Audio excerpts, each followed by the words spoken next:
മാവ് വേണം മാന്തിര വേണം തൂവാലി പശുവെ പാൽത്തരണം.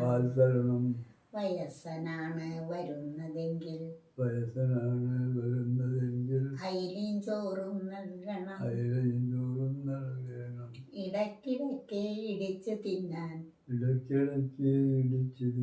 വെറ്റിലിടിച്ചു കൊടുക്കണം. കദളി വാഴ കയ്യിലിരുന്ന് കാക്കിരുന്ന് വിരുന്ന് വിളിച്ച്.